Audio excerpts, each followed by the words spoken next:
Well, thanks for joining us this morning. We are talking about managing in groups. So already some of the discussion has been, what does this title mean? Because it could be interpreted many different ways. So this idea for a workshop on this topic came out of several things. One is from the spring 2015 grad student survey that was done, in which ideas were raised about possible workshop topics. So that was one contribution, plus some discussions with others. This came up as a possible topic. But what are some of the ideas that were in our minds? Again, it's pretty flexible, but things like when I was a grad student, I was a teaching assistant, part of a large group of teaching assistants that were serving as teaching assistants in a large class. So we would meet weekly with a head teaching assistant and discuss how we were going to organize our contents to have some standardization, but also tailoring things to our own personalities and so forth. But there was a group there, and then how do you manage all that stuff, let's say. Some of us work in lab groups, so maybe you have a reading group, a lab group, you're meeting with undergrads, other grad students, maybe you're thinking of yourself in the future, you're a faculty member, and you're organizing something like this. How do you organize these things effectively? This is not necessarily easy. No one necessarily teaches you this stuff straight up, although, as we were also talking about, Kathleen, you can take classes and get whole degrees on this kind of stuff in organizational behavior, if you really want to specialize in it, which is the reason why Anjala, for example, is here. But we could keep going, but those are just a few of the ideas that come up with respect to what we mean by managing in groups. So who are our panelists today? We have three. First, we're going to have Dr. Kathy Robbins, who joins us from the Department of Chemistry here at UNLV. Then we'll have Dr. Anjala Krishen, who has worked in industry, but also as an undergrad in engineering, right? Mm-hmm. You probably engineered some groups and cubicles, and then went on to industry, and then came here to UNLV in the business school, the last few years. So she can speak in multiple circles too about groups. And then my understanding is Dr. Shen could not be here from the School of Life Sciences, but we have a special guest star who might weigh in. Eduardo Robleto, is that right? Joining up also from the School of Life Sciences, but he may throw a few ideas in there from the standpoint of thinking about these kinds of group issues too. And again, I'll just underscore, this stuff is not necessarily things, knowledge we're born with, knowing how to do these things or contribute to groups as well to make them successful. So this should be a helpful conversation. Thank you. Okay, well, let me give you a little more introduction into who I am. I am Kathy Robbins from Chemistry. I've been here I don't admit how long I've been here, but I've been here over 20 years. I've been part of many, many groups, and I'll share with you a little bit about the groups I participate in today, but in my past I've been department chair, I have been chair of the Faculty Senate, I have been part of the cabinet structure for the president, two presidents in fact. I'm a senior advisor to the president at that point, so I've been very, very service engaged. My research area is in computational chemistry. So, Eduardo, I'm going to really need your help here because I talked to some of my colleagues in chemistry about laboratory organizations, and I'll share with you how I participate in that, but I do computational work. So my researchers, my team, which I do direct, is not really going into the laboratory itself. So we'll have sort of a gap there in that spot. But I have had a lot of hands-on experience, but certainly no academic training in how you manage groups. So I think I will... You want me to do that? No, I will hit. Where's the? Let me hit the energy. I can be your helper. Oh, good. Let's see. I brought my computer just in case this didn't work. So, all right. So I thought I would talk to you about my current groups, what I'm currently engaged in doing. I'm chair of a small committee that's an offshoot of the Faculty Senate called the Bylaws Committee. I'm a member of the Faculty Senate right now. I'm an instructor, and when I teach anywhere from 200 to 280, and I don't mean spread that out, I mean one class in one group. So we've had an idea that we'll talk a little bit about how you manage large classes, and I do have a slide to that effect. I'm a faculty mentor for student researchers in my own group and other groups, and I'm the graduate coordinator at the moment. And so in light of this discussion of labs, I thought I could talk a little bit about how we coordinate the laboratories around the teaching assistants and the structure therein. So I'm going to start, however, by sharing my experience, and once again, pointing out this is not at all academic. I do not study how you manage groups, I just live it, and then I share my thoughts after the fact. So I thought I would start with the idea when you are finding your way into a position of organizing or leading a group. Now, in the world of faculty, I can tell you, in my world, there's no hierarchy. So you are among peers always, with students, with your colleagues, with administrators. We are all together one-on-one. So I actually have this slide up here. I didn't like supervising groups. I organize, I help facilitate groups. But in the case of having chair assignments, that's how I see my role. I'm not really, I guess I'm leading, but that's the end of it. So. This is a complex system. You have a lot of intelligent folks sitting around the table, and you have some kind of outcome, and you always want to keep that forefront in your mind. What are you trying to do? And you don't want to waste time. That's really important to me. So the first thing I would say is, and I'm not going to say it the way I usually would, talk more, listen less. Talk less, listen more. When you're in a facilitator role, make sure you're there to hear what other people have to say and get the best out of that group that you can. And so as you do the second phase of my focus, you have to prepare a great deal to focus on group dynamics. Who are these folks sitting around the table, and how are you going to get the most out of your team effort? This is really, really important. I recently was participating in a committee, which Anjala was also there, and I happen to know the chair of this committee very well. And there were 2 items up for the agenda of this committee, and they were very, very wordy items. And I said, if your goal is to spend the whole meeting working on these items, you will reach that goal, because they are so full of text, and this is a group that likes to wordsmith. I said, so that's what you have. If you want to just simply go to other items on your agenda, you would make a shorter set of verbiage. Well, we ended up with a very long text, and true to form, the meeting was wrapped around the entire text of that. So I think it's important, know your group and prepare ahead of time, but step back, and you can propose initial ideas. With the chair of the bylaw committee, that's a really good example. The committee disperses, and they're not thinking about this, but I'm thinking about it a great deal as I set the agenda for the next session. So you throw out some ideas, they get beaten down and new ones arise, and you have to be flexible. Your idea can't be the only idea. You have to talk less, listen more, and really capture the essence of your group. Assume that they have ideas that you couldn't possibly think. In the last session of this, once again, bylaws committee, that exactly came to pass. I thought I had this brilliant idea. I threw it out. They said, oh, that's not going to work. And we immediately started crafting new language that would incorporate the ideas that were coming from the team, the structured team. So you have to think about having outcomes. I think that is just critical to any kind of group structure. You don't just want to meet, chat, and disperse, but what are your outcomes? But you can't be concerned about who owns those outcomes when you're doing teamwork. You may have said something that was absolutely brilliant, and at the end of the day, somebody else is taking credit, and I think you just have to let that happen. You have to really have your focus on where you're going, your outcome, and not sit around and feel like you had to own that outcome. And this is something I just live my life around. Life gets complicated. Teamwork gets complicated, but simplify, and you can see a lot of miraculous things occurring in a team-like structure. Teams are by nature very complicated. So when you find yourself in leadership positions, these are just by life experience the kind of aspects that I think are important in teamwork. So I'm part of simple groups. It's actually a simple group when you're a leader and there's a team of folk, but there are very complex structures that are out in play. And one of those is connected to the topic surrounding lab work. So lab coordination, a group effort. So in our department, we run about 40 labs a semester, and these labs are taught by our graduate students. And to get this to work is a very complex system arrangement of a group. And the group starts, I think, with our department chair, who is receiving information about how many stipends we have to commit.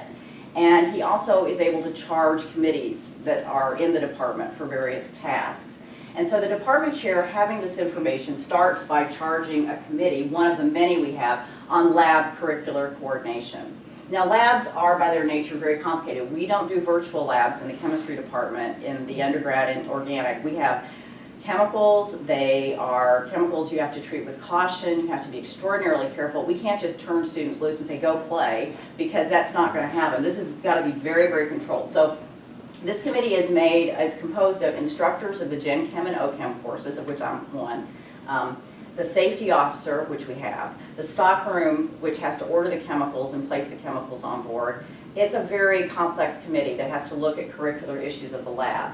And then I actually removed myself from this committee because I was just doing too much work. But here's the old grad coordinator sitting over here, which is me. And I'm sitting here and I'm thinking about teaching assistant assignments. Because to me, I'm very, very passionately aware that teaching is part of our curriculum. It is a requirement of our grad students to teach, and it is something that they should be adding to their education by having experienced the classroom. But if I take a person like Lynette, who's sitting here, who's in physical chemistry, actually has a physics background, and I put her in an organic chemistry lab, I've done her a tremendous disservice, but I did do that, didn't I, Lynette? There was a reason for That's that. not horrible disservice. I mean, I had taken OChem as a student, and I happened to like my OChem class in lab, so I was okay with that going in. Okay, well that's good. Well, you're not the norm. It was a chore of duty though. Right, it is.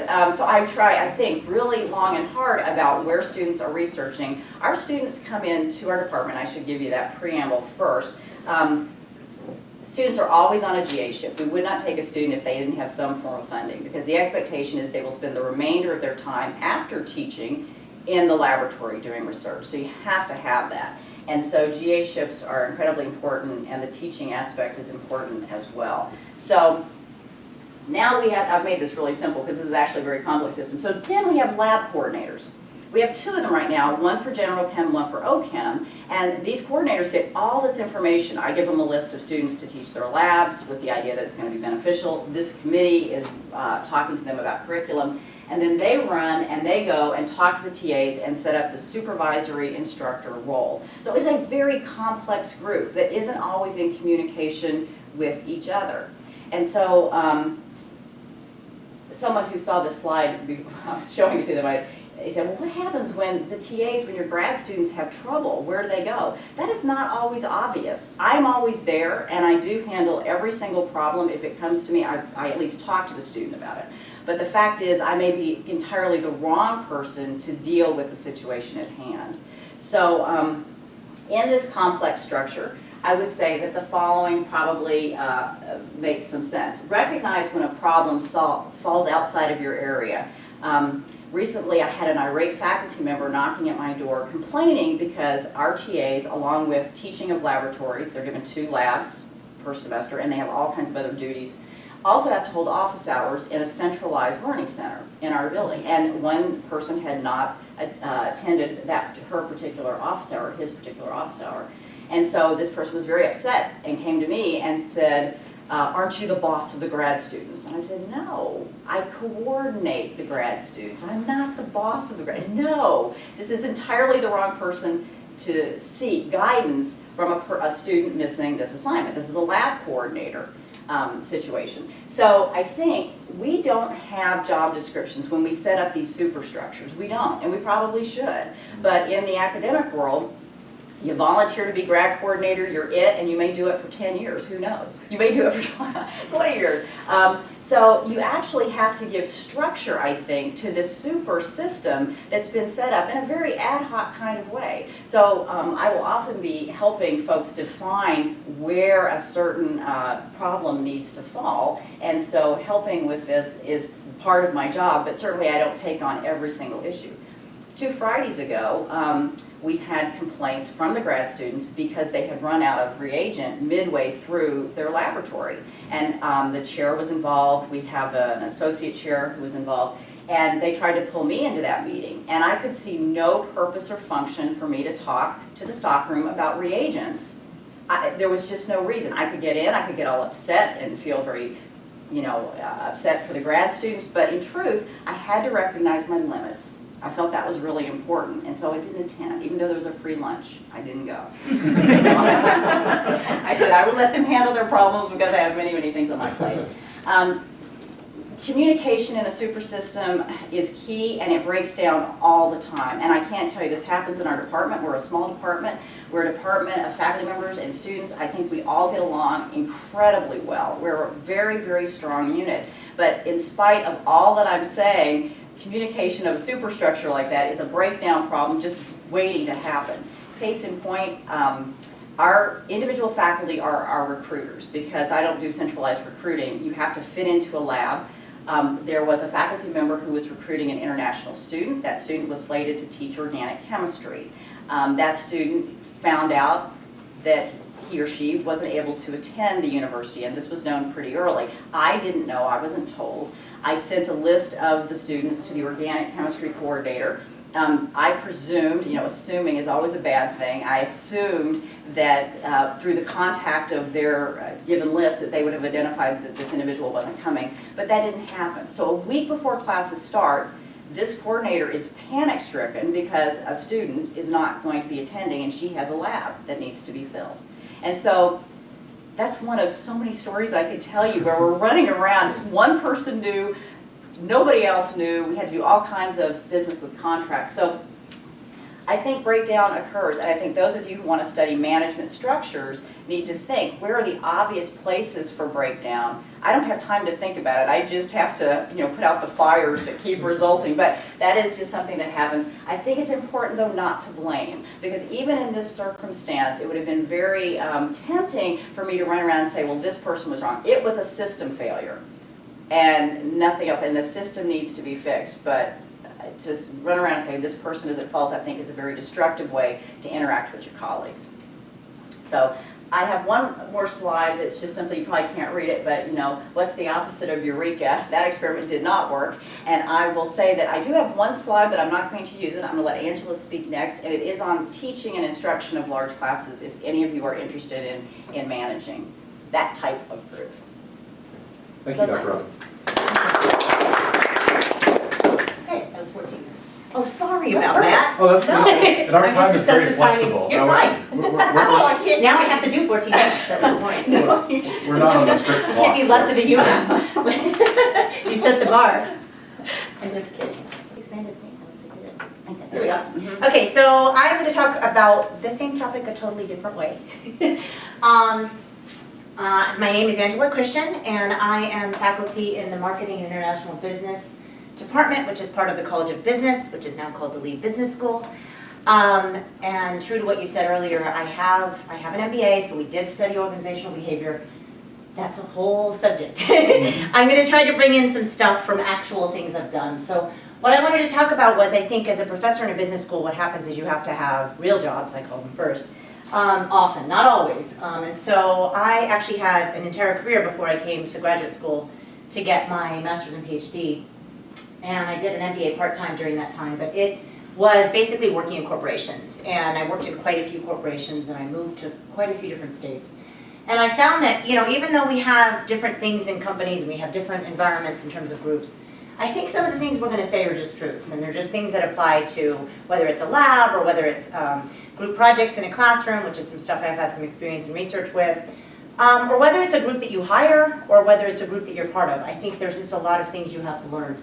And so I first of all, hats off to the topic, because I think we obsess about this, yet we don't talk about it, we don't think about it, and we don't train about it. So I think it's really good for people to think about it.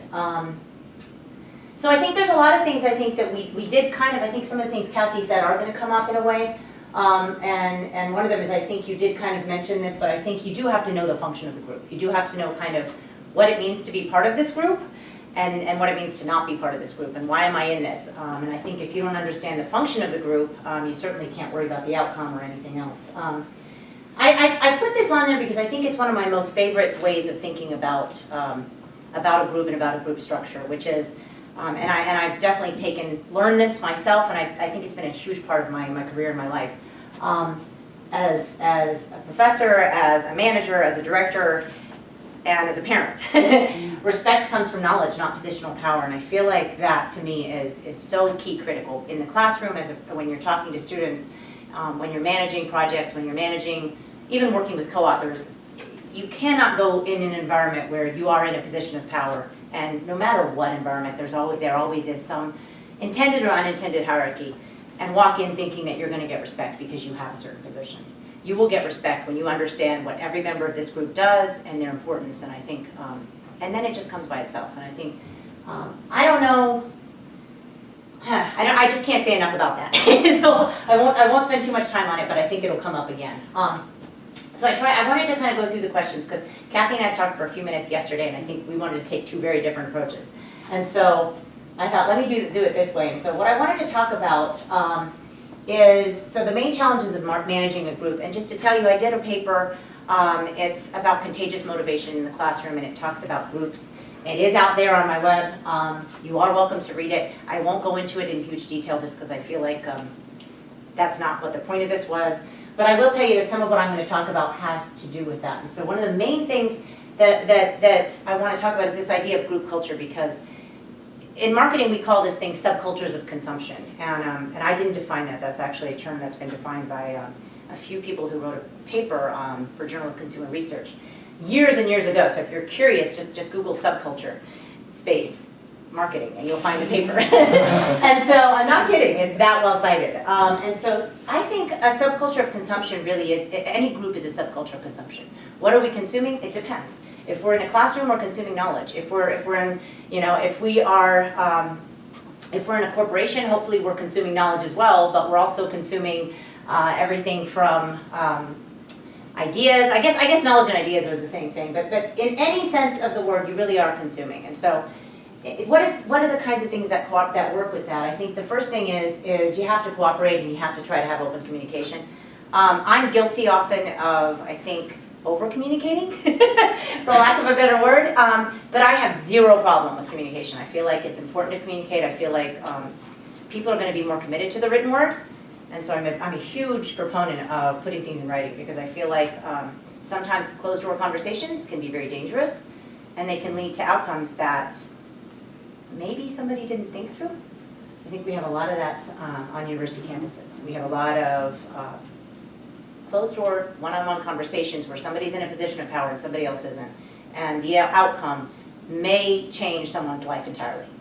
I'll give you a quick example. When I was a junior, I entered my junior year at Rice University, and I was doing an electrical engineering degree, and I went to, and I know the guy's name, I could say it, I'm not going to say it right now, but I went to a professor in the double E department, and I was very distraught. I had done really badly on a test in the professor's class. Not only was he my professor, but he was also the advisor and chair of the department, so I was fraught. I thought I had completely ruined my reputation in this department, and there was a closed-door conversation that occurred, and I left the room thinking, that's it, I'm not going to do this degree. And so just to tell you, that conversation could have completely flipped the entire future that I had planned for myself.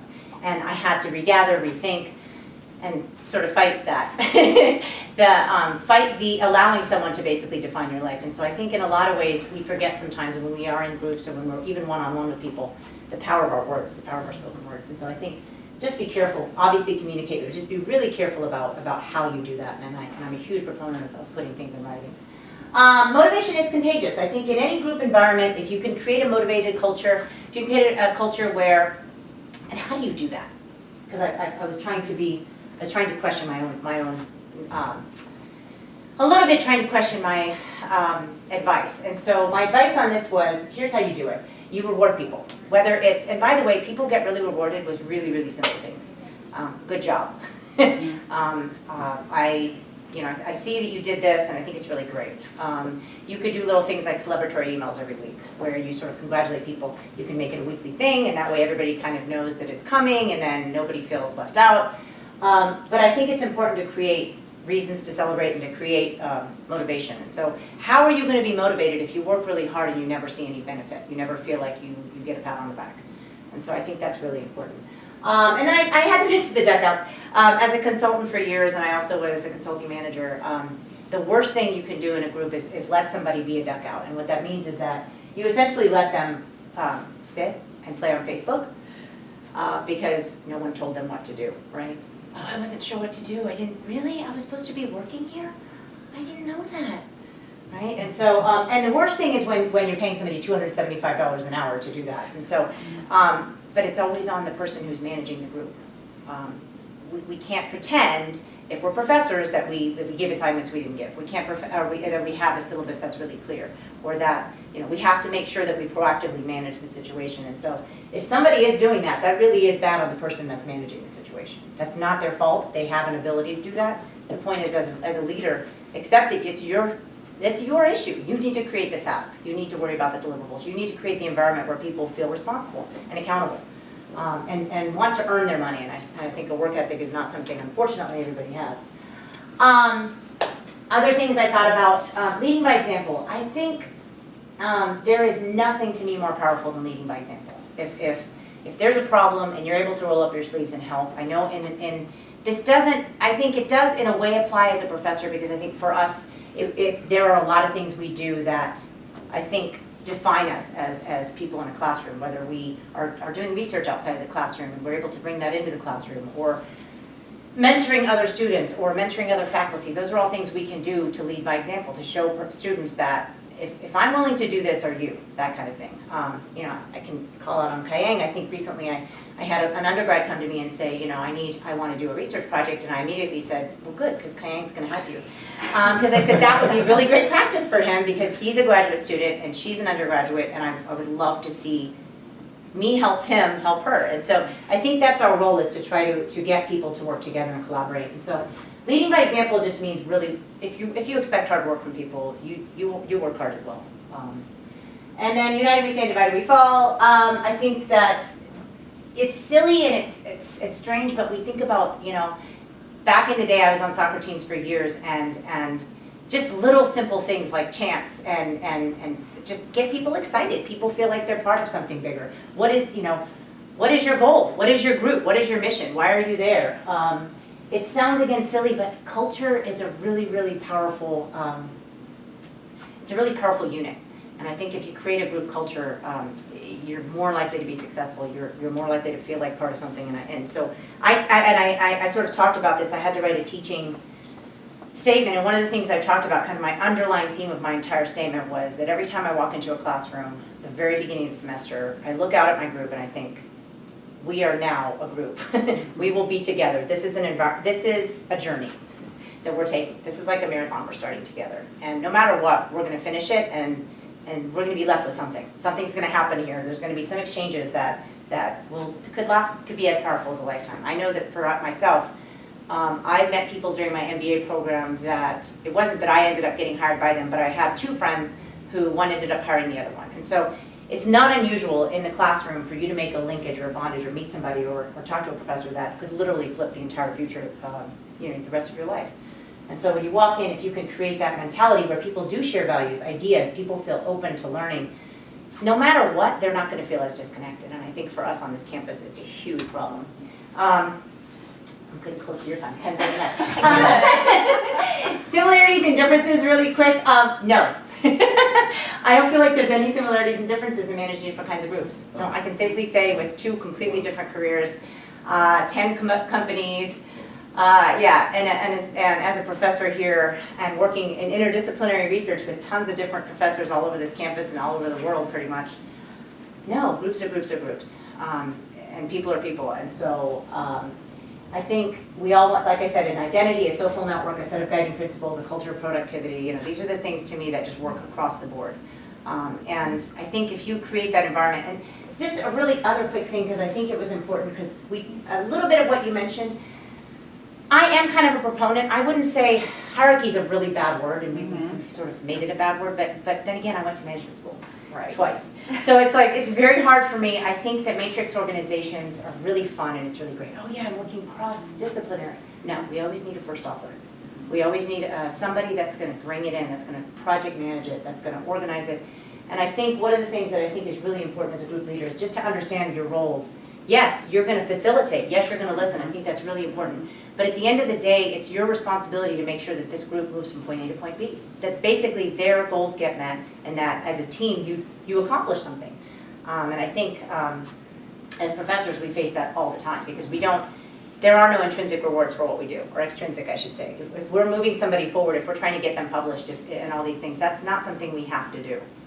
We could just as soon write our own papers. It's the fact that we're working with a PhD student or master's student or any student to move their research forward in and of itself is to me, is a pretty big mission. So, but I think, again, that is a challenge that professors face. The very last slide, I think, because I'm kind of tired of hearing myself.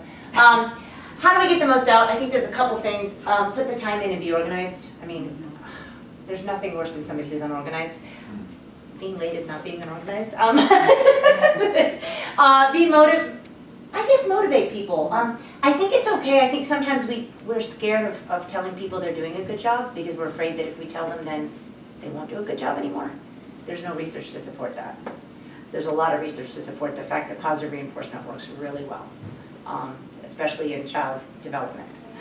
Actually, negative reinforcement works much worse than positive reinforcement.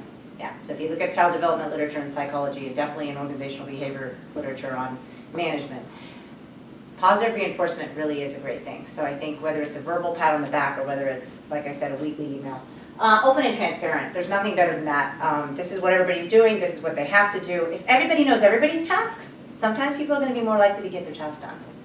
And nobody feels called out because it's kind of like, okay, this is what we're doing, guys, and just share the project plan with everybody. And by the way, every project should have a project plan.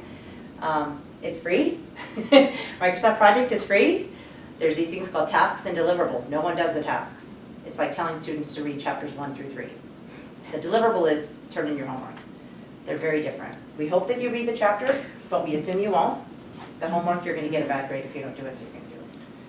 And finally, sharing your knowledge, being fair. Co-author, boy, is that important. There's nothing worse than having somebody that's trying to hog up everything and take over everything and not share and not be fair. And I think the last is just mentoring and leading, because there's no way to fabricate a good mentor. If you mentor somebody and you mentor them well, and they're successful, you will be successful and happy. So that was it. I think we did the exact same thing. All right. So. Thank you, Dr. Krishen. Thank you. So we could open up for questions now. I thought I'd ask, Dr. Robleto, do you want to say anything then coming out of School of Life Sciences before we sort of open it up to a wider discussion? Well, I think Kathy and Anjala have touched on very, very important aspects of group management. My contribution would be having been involved with students and research. It's like I do have a research, actually a wet research lab, and it's important. Something that is key, and I also have grants from NSF that fund undergraduate research, and something that would make or break a grant, right, is building a cohort. And so you need to have activities. You don't only need to provide a good research experience, but you need to build a cohort. You need to build this, part of this group who's doing, top of the line research, so that maximize the experience actually, and it's a very good motivating tool for undergraduates to go on to graduate school, and that's been also shown by several papers. And so when it comes to and these are short time experiences. Our experiences are like 10 weeks during the summer for undergraduate research. And when I handle, I lead a research lab, and I have several graduate students and so on and so forth. So we have, we have weekly meetings, and you have to be, I do motivate them, and I do tell them what they're doing wrong and what they're doing. So I ask them, what is new this week, and what are you going to tell me next week? So that's the way I keep them motivated, and that's my philosophy, I guess. And it works. I have wonderful students. So that's helpful. So at this point, let's just open it up to discussions. And my guess is for all of you students here that some of these examples and ideas resonate with things you've experienced or thought about. If you've been part of any kind of group, these themes probably have surfaced. I will also just say that we happen to also be in a very innovative place. We had a talk by Paco Alvarez from Zappos, sort of the culture guy at Zappos. Elizabeth will remember this over a year ago. And we live in the city, of course, with Zappos, and they throw a lot of these organizational ideas to the wind and see where stuff goes.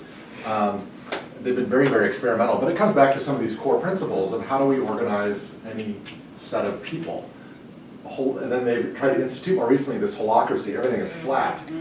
Is that working? I don't know. I don't have insider's knowledge. But my suspicions would be, if you don't have Tony Hsieh saying, hey, look, I'm a boss and I get more power and I'm going to disseminate information and rewards. I don't know. But Okay, it's but to say just to this- tell you, holacracy is not, it just means no middle management. Okay, no middleman. Okay, It doesn't mean no management. okay, So picture a life with no chairs.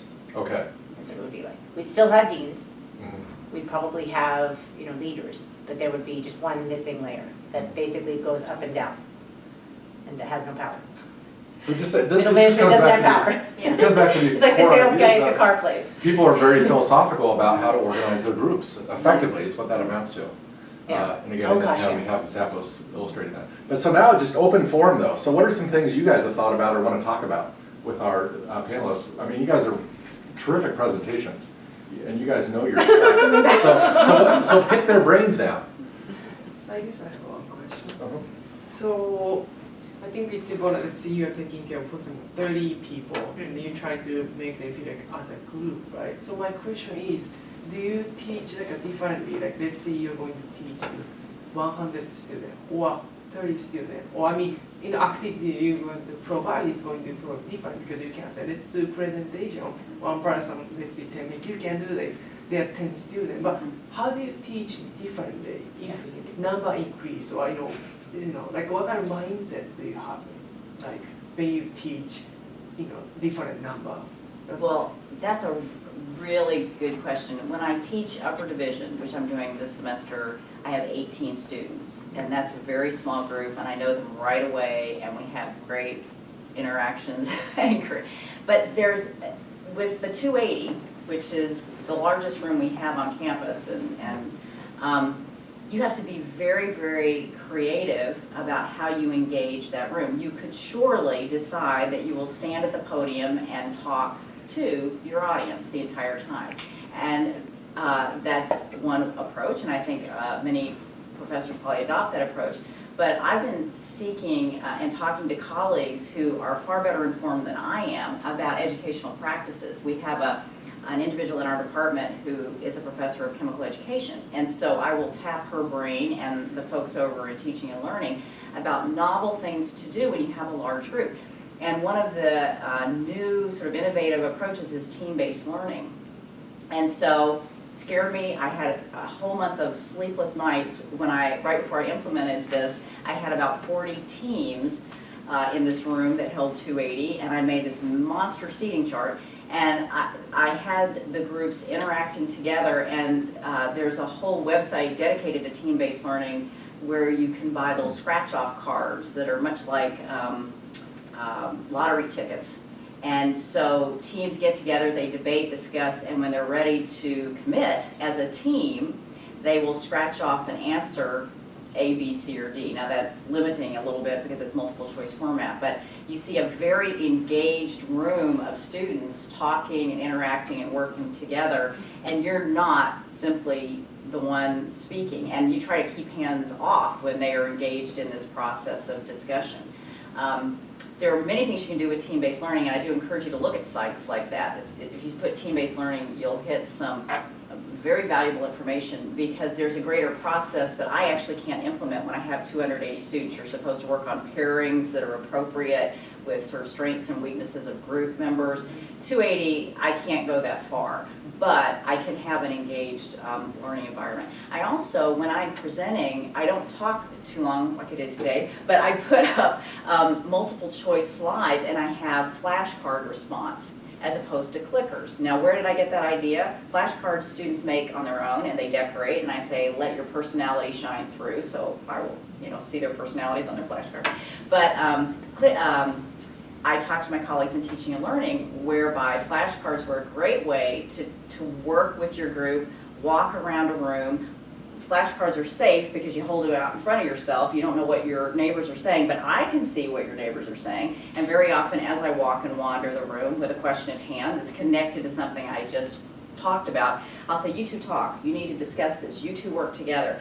And so I think it's actually far more beneficial than the clicker structure because I get not group feedback, but individual feedback, and I can have students engaged in discussion and learning. And often after we've done this, and I see a lot of a disparity in the answers, I'll say, okay, recast your ballots. You know, let's see, and many times it works, and it's funny when it works, and it's funny when it doesn't, but it's a learning moment where you can get very engaged with your class. And that's true if you have 50 students. I do it in the summer when I'm teaching Gen Chem, but also the 280. This works any number you want. And Lynette is in my quantum class right now, and even though we don't do flashcard response, I can't come up with any questions. We have team-based learning exercises, and in that case, with a smaller group, it's always about making a point. It's very hard, but you have to think about what would I like, instead of just doing a proof on the board, I'd like them to discover something at the end of the lecture, and let's wrap this up around that discovery process. I mean, there's not a lot I can add to that. It's really good stuff. The only thing I was thinking as you were talking was that's creativity. I mean, so we have to be creative. In other words, we have to come up, like the active learning thing you were talking about with the team stuff, there's, I've seen that under, they're called quick think exercises, and we do a lot of those in MBA classes. I mean, my challenge isn't large classes, to be fair. The largest class I've taught is 60 people, so I can't speak to that. That's totally different. We do have large sections, but I don't teach those are initial sections. My challenge is endless classes.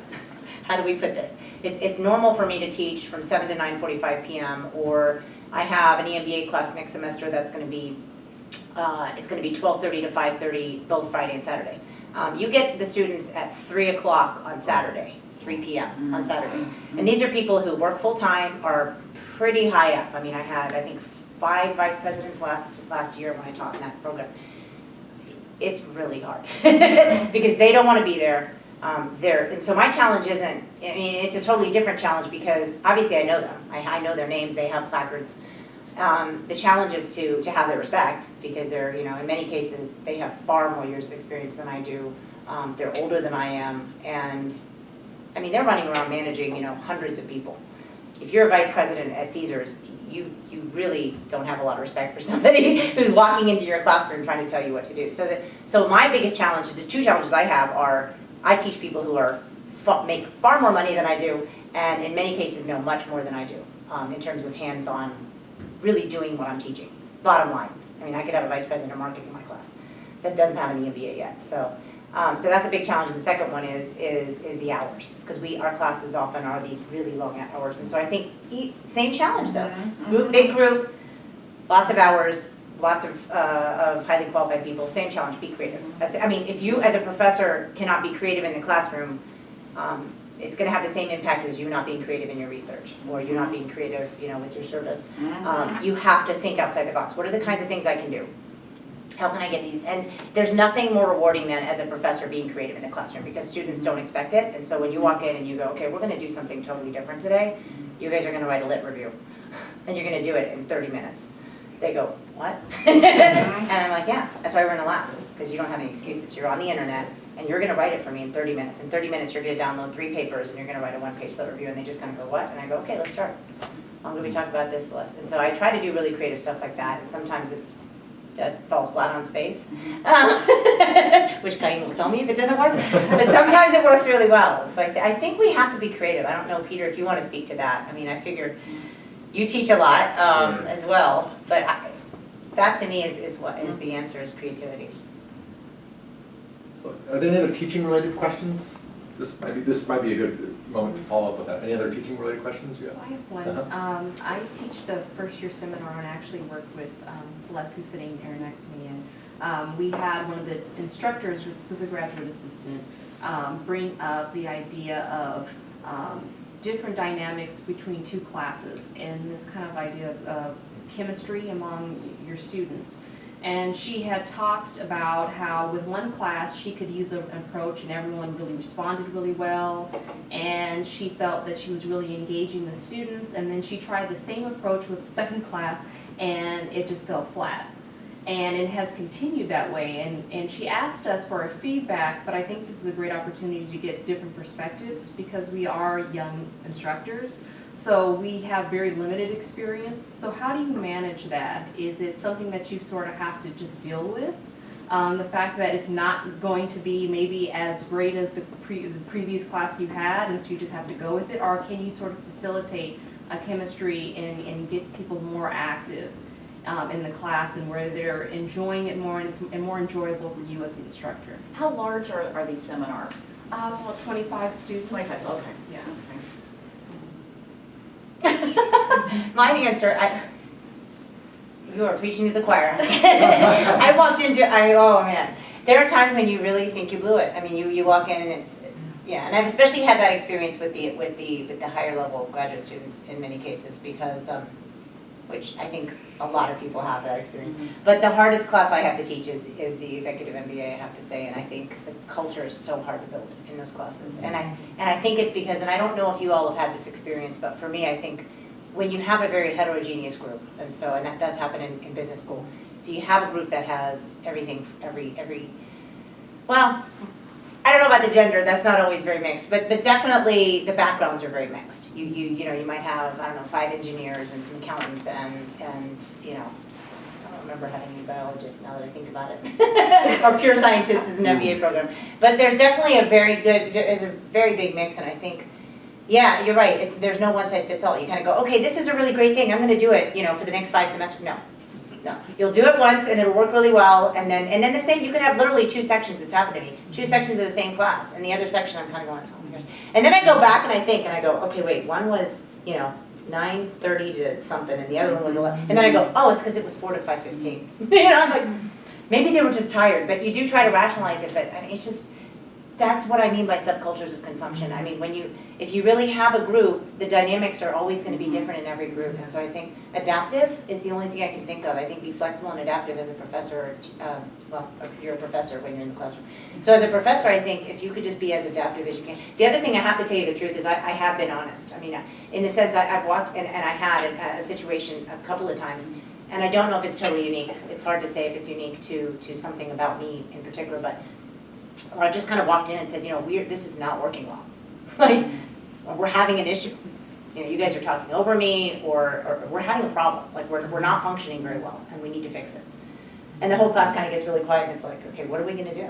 Because I'm not doing this. Like, I can't do this for another, 15 hours.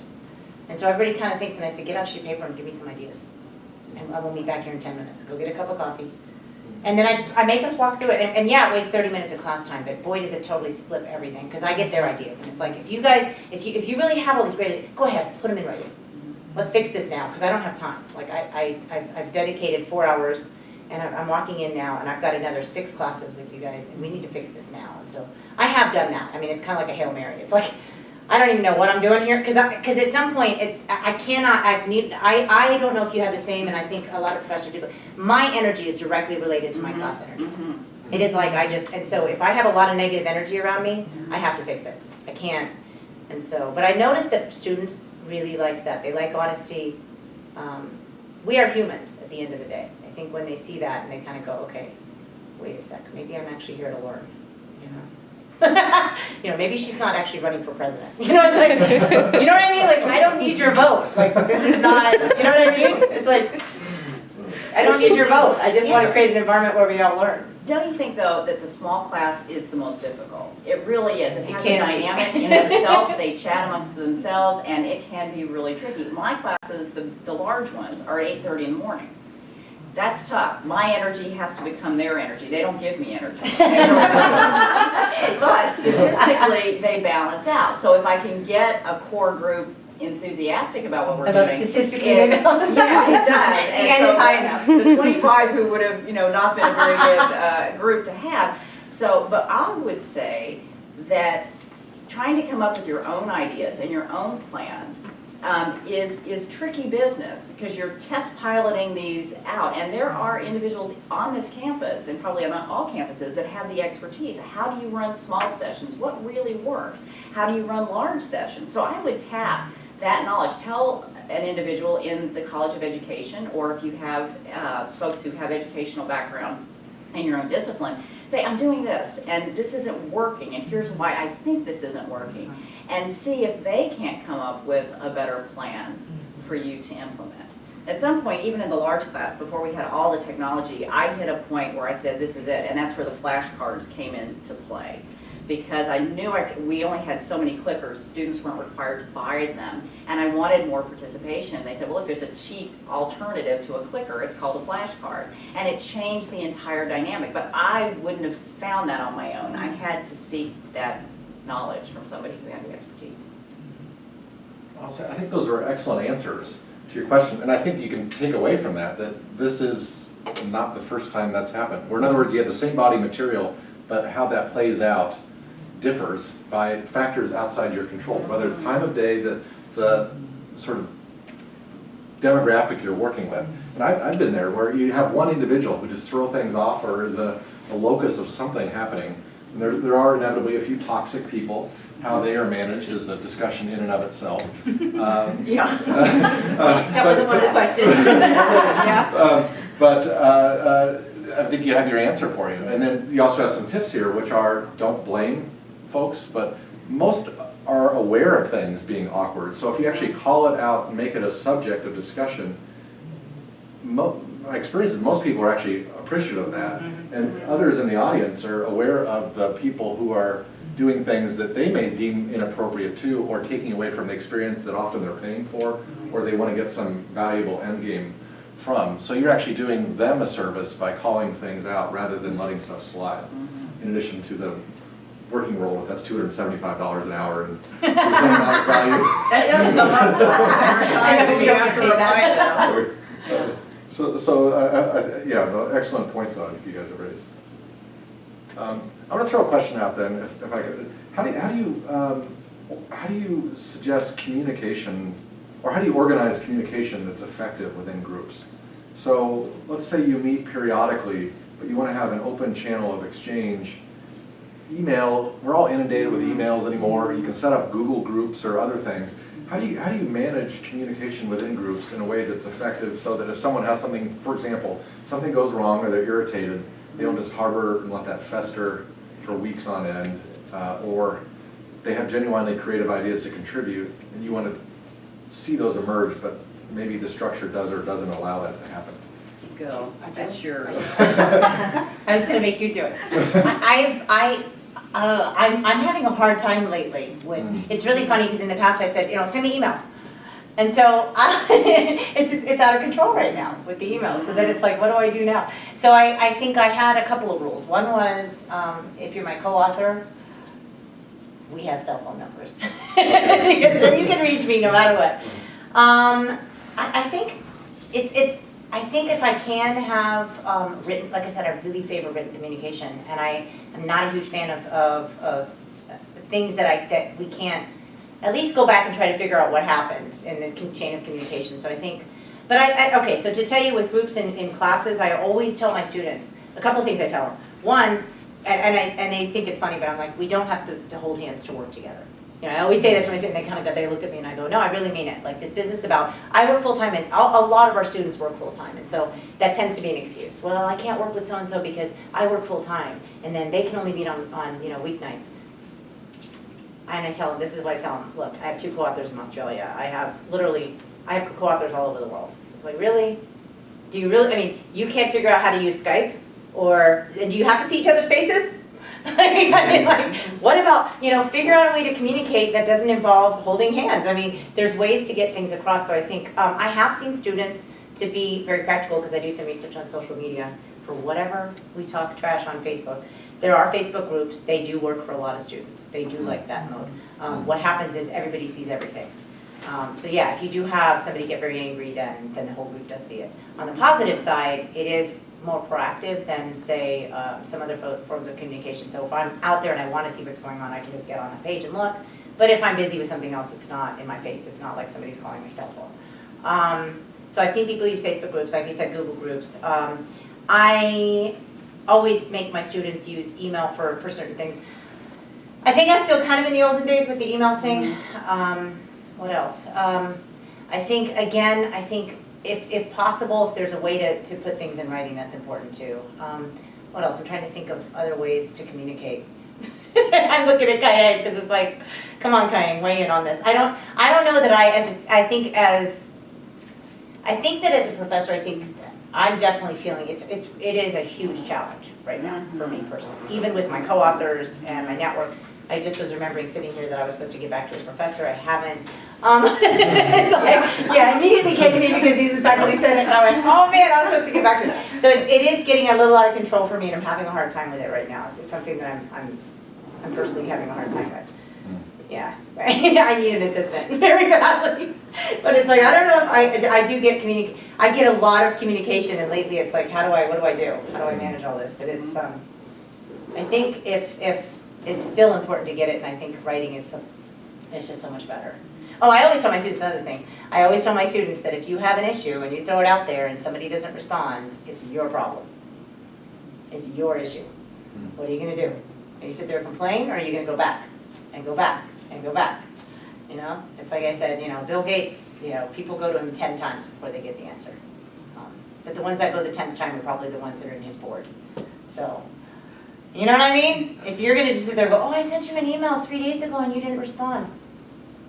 Why didn't you send it again? Maybe that makes me a bad, I'm very much of, if you want something, go get it. Stay after it.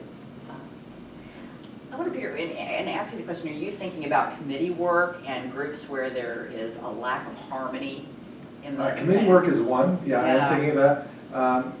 But again, as Anjala said, though, I think a lot of these things are endemic to all kinds of groups. Oh, I'm also absolutely. thinking, you could have some undergraduate group that's specific to some department, like meant to be, for those who want to go on in the next step in a career that uses that.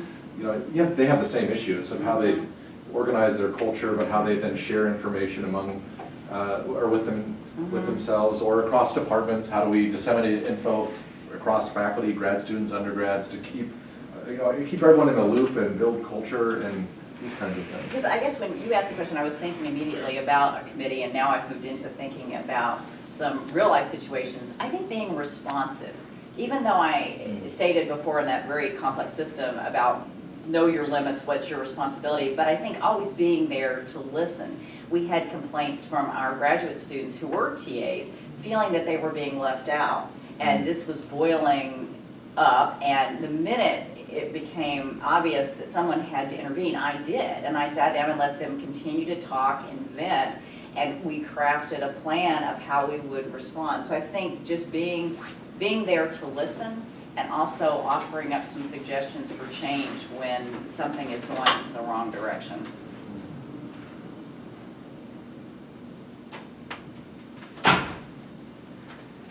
Other questions or thoughts? I'm going to throw another one out there then, which is for the people who are not contributing very much, what are your tactics you suggest to try to bring them on board or isolate them so they're not having an undue negative impact? Duckouts? I almost said it. Well, I call them Yeah, slackers. I call them duckouts and slackers. Sorry, I named them. So the slackers. So what do you do to? There's actually papers on this. Okay, so you have the academic expertise on this. I just probably wouldn't invite them back onto a committee. No, I'm thinking of a specific paper that I read about slackers. Oh my gosh. They call them social slackers. The worst are the social slackers because they're the slackers that try to bring everyone else into the slacking. They're like, hey, let's go get a drink instead of working. Why not? So it's like, let's just. I think I was trying to think of what does the research say about slackers, or what do I do about slackers. So we have a lot of stuff in place because we do a lot of group projects in our classes, and so some people do this thing they call you can basically throw a slacker out of your group. I have not done that in my classes. I'm scared of the of the repercussions of something like that. It's a continual issue with group projects, to tell you the truth. Most people, I don't know if you all have seen the meme, there's a funny one out there that comes from the Hangover movie or something, where it's like, there's like 4 different people and each one has something written there. And one of them, it's like, I'm in every group and I'm the slacker, and then, because I call it the slackers and the bullies. So there's usually a slacker, and there's very often a bully as well in every group, unfortunately. And so I try to call out both, and I try to be fair, because it's just as bad to bully, which is, I did all this work, and you're giving me this crappy stuff, and I'm not going to include it, because it's not good enough. And that's a bully, because I've had people come to my office crying, like literally, I worked on this thing for days, and it's 3 pages of writing, and yes, English is not my first language, and maybe it's not grammatically perfect, but how dare this person leave out 3 pages of my hard work? And I'm like, oh And so I've had that, and we do have a lot of diversity, that's another thing, it's like United Nations in our classrooms, but, and that's a good thing, but I think sometimes with this slacker bully thing, I have to point it out now. I have to say, if you're taking control, I'm okay with that, but if you're gonna bully people, it's not okay, so. But the slackers, I think the biggest thing is if you just tell people up front. So in other words, that thing about the duck outs, I'm very big on, listen, if you don't have something to do. I mean, the other day I said this in my class because I'm teaching in a lab right now because this part of the semester I teach SPS. I teach the software and I have them do stuff. And I have people sitting there playing on their phones, like, and I'm trying to lecture, right? And so everybody's working in groups, and so they think, well, so-and-so's sitting here doing the SPSS stuff, I don't have to pay attention. And I literally will look right at them and say, okay, you are currently slacking.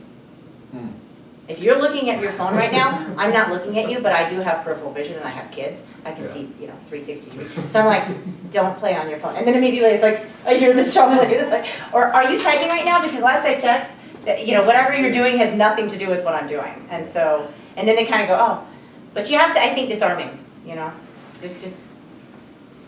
Yeah, I think there's something on the team-based learning website that as these teams develop in large classes or moderate-sized classes, there's a way for the team to grade the team members somewhere in the midway point. And I don't know enough about that. Yeah, peer review. I don't implement, it's way too complex already. I don't go that far, but there is a way, because there is always a slacker within the little teams that you form. And so there is some way to peer review that's structured. I forgot I have that too. You have that too? Yes. Okay. Yes. Peer review. So, and people live in fear a little bit, because if you have a group of 3 or 4, if you get the slacker, if you get called the slacker by the majority of your team group members, I meet with you individually and you lose at least 10% of your rate. Yeah. So people are a little scared. And the funny thing about humans is we will tell the truth if we're pushed. Goodwill is great, but generally you can't buy somebody a lunch and have them lie for you. It doesn't generally work, and so I'm very big on telling my students, please do not cover for somebody that's not doing it, that's not holding their weight. Don't do it. If they have an issue, if they have a personal problem, if they're having a family emergency, they can come talk to me, that's different. But don't cover for somebody who's not, holding their weight. But it does, none of this means that I know what I'm doing with group projects. Group projects are so hard. They're very difficult. They're the bane of my existence, and I think most of my students too. They're not huge proponents. They're hard. But, I was just gonna say, if we take it beyond the slacker, as an individual who is a completely natural introvert and never wanted to talk or communicate in the classroom, not necessarily that I was a slacker, but I just was the quiet one. How do we try and go about getting them out of their comfort zone without pushing them to, a bad place, and get them to open up in the classroom and communicate in a group environment, much that we experience? I'm about to do a TED Talk in January, so my brain is all TED Talkish right now, but it's like, I've watched the Amy Cuddy video, but there is an awesome, it's really funny. A lot of times the people who are not gonna speak out in the classroom are the ones who need to speak out the most. And for us, I have to tell you, because I'm not gonna probably speak from the same voice as you, which is probably a very good thing, but with an MBA, participation is huge. You have to participate. And so it's always a challenge. It's always a challenge because I do a few things. One, if you've already spoken, don't talk. I have a question, here's the question. If you've already said something today, I don't wanna hear from you, right? So then immediately I've already cut out all the people who are outspoken. I try not to call directly on people, but what I do, and then I'll do funny stuff, like I'll create little ad hoc groups in the class, and I'll say, okay, group 3, what do you think about this? And it'll be like 3 people, right? And I know that 2 out of 3 are really quiet, because I've created these groups, and so then I wait for the 3rd person's gonna talk, right? And the next time I go, okay, group 3, what do you think? And remember, if you've already talked, you can't talk. So I do a lot of sneaky stuff to kind of make those quiet people talk, and what I've noticed is if they talk, it's almost like breaking glass. Like once it happens, and they kind of feel like, man, I can actually talk and be heard, it's totally changes, their way of looking at stuff. And I do think, yes, we self-select into majors and we self-select into things based on our personality. And so, I can tell you when I was a double E, the classroom was totally different, right? We had a lot more people in there that zero communication and wanted nothing to do with it. It's like, and so your average double E wants a computer, and a Diet Coke. And they're like, they don't want to look at a human. So it's like, And that's okay, the world needs everyone, you know? But I think if you're in the class, and so to me, singling somebody out doesn't work, you know? So just coming up with kind of creative ways to get people to feel like communicating, because we do need to hear from people. You know, even if you're soft-spoken or you don't want to talk, it's important that I think everybody gets a voice. It does help. Well, and I have to say I'm exactly like you. I mean, I did select a major because I didn't have to say anything. So I would sit in the back of the room and, you know, chemistry had no participation in the day when I took chemistry classes. You were not expected. There was no participation point. That would have been 2 + 2 is 4. That's the end of the day. There's nothing to talk about. And so, but I think maybe being introspective for yourself, what would get you to speak? And I had to think about that for me. We don't have a great group dynamic even today in a chemistry class. There are these small, safe team groups. But as far as participation points and small group sessions where you're in front of an instructor, that just doesn't happen. So, you know, what would work for you? Think about what would make you comfortable. Sometimes what I use, I ask questions that are completely unrelated, like an icebreaker, for example. And these I took from Anjala, like, they don't want to talk. It's like, okay, so who's your favorite superhero? So, like that. So how do you identify with that, or something like that? So that gets him a little loose. And so, okay, so now they can engage. And so, okay, let's go back to the question or the discussion that we're trying to do. Yeah, that's a fun, I like that answer. It's good, yeah. More. You're the one that came I know. That's true. And one can also frame it as what are the aims of the group? And I think this has already surfaced as a theme. If one of the aims is that you communicate some message to another audience, then there is some inherent constraint on not communicating that. So Elizabeth and I have had that discussion about, Carol too, with some grad students in our in the Anthropology department about giving talks at conferences. That's a necessary part of what we do, and that will never go away. So there are some groups though where you could say, well, if we're going to work on this project, this is an outcome, so one needs to develop some skills then around the fact that this is a necessity.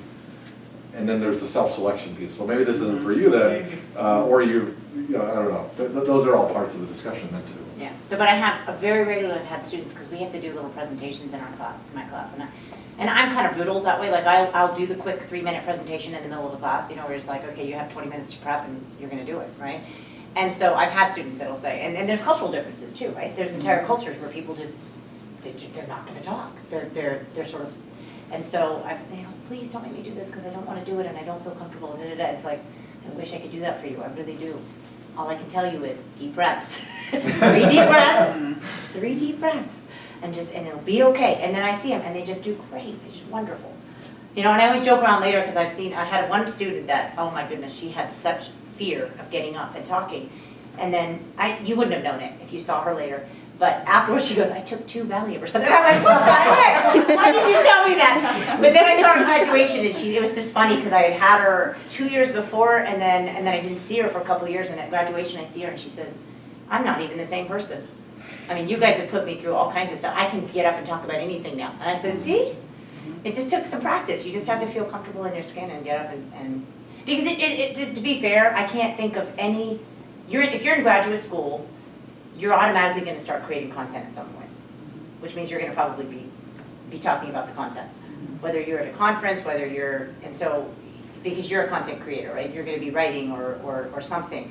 And so I can't think of a job where you're not going to have to be kind of the center of attention at some point. Whether, again, we just talked about groups.